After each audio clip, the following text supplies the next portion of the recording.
আসসালামু আলাইকুম রহমতুল্লাহ। সুপ্রিয় বন্ধুরা, আপনারা দেখতেছেন এখানে ইউরোর বিভিন্ন পয়সা এবং টাকা।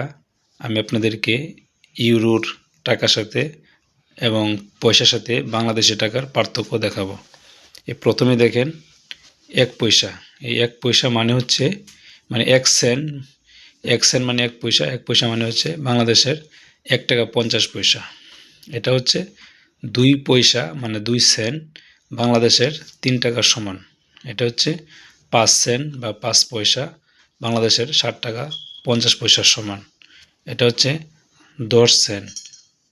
10 সেন্ট মানে হচ্ছে বাংলাদেশের 15 টাকার সমান। এটা হচ্ছে 20 সেন্ট। 20 সেন্ট মানে 20 পয়সা, এর মানে হচ্ছে বাংলাদেশের 30 টাকার সমান।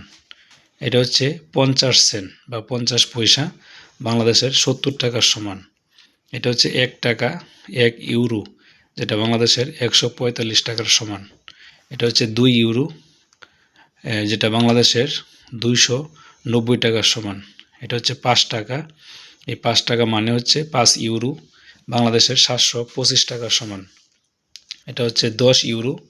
10 ইউরো মানে হচ্ছে বাংলাদেশের 1500 টাকার সমান। একটা বিষয় দেখেন, এই দেশে কিন্তু 1 পয়সা 2 পয়সা 5 পয়সা সব ধরনের পয়সা খুবই জনপ্রিয়। এই পয়সাগুলোর দামও তো অনেক বাংলাদেশি টাকার তুলনায়, এবং এই দেশে কেনাকাটা করতে গেলে এই পয়সাগুলো খুবই প্রচলিত, পয়সাগুলো খুবই ব্যবহৃত হয়। সকলের জন্য এই ভিডিওটা শেয়ার করলাম।